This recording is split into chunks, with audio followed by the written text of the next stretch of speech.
Briefing du ministère russe de la Défense. Les forces armées de la Fédération de Russie poursuivent l'opération militaire spéciale en Ukraine.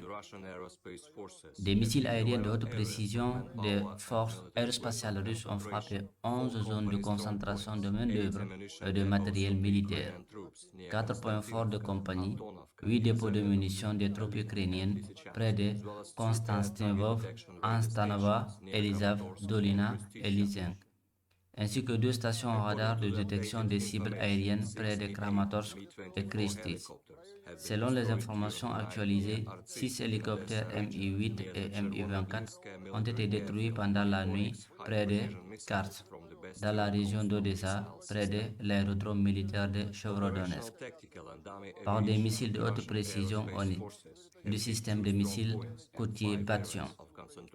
L'aviation opérationnelle tactique et l'aviation de l'armée des forces aérospatiales russes ont frappé 2 points forts et 5 zones de concentration de la main-d'œuvre et du matériel militaire de l'affût.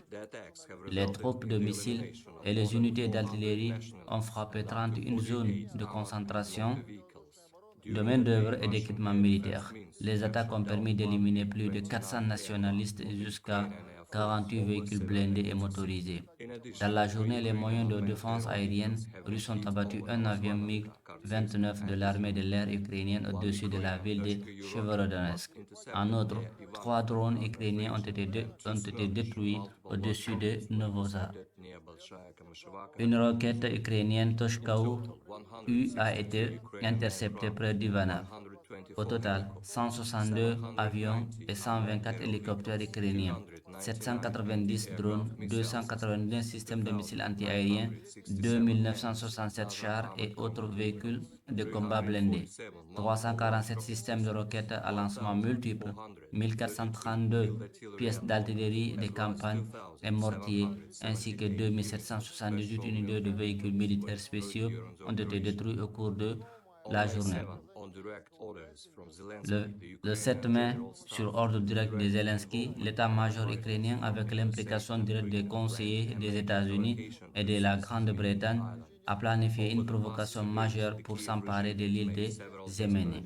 Au cours des 2 derniers jours, le régime de Kiev a fait plusieurs tentatives désespérées d'assaut aérien et maritime sur l'île Zemeny, qui est importante pour contrôler la partie nord-ouest de la mer Noire. La provocation ukrainienne a été déjouée grâce aux actions compétentes d'une unité de forces armées russes sur l'île. L'ennemi a subi de lourdes pertes.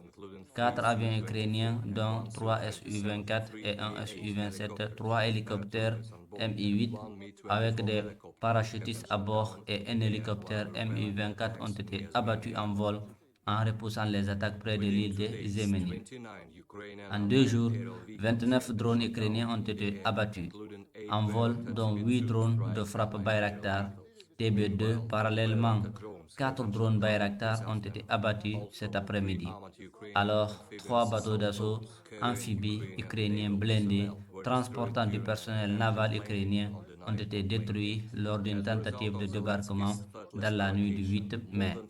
En raison de la provocation irréfléchie de Zelensky, près de 50 saboteurs ukrainiens ont été tués en mer et sur la côte lors du débarquement et des tentatives de consolidation sur l'île. 24 corps militaires ukrainiens morts ont été laissés sur le rivage de l'île de Zemeny, communément appelée l'île des serpents.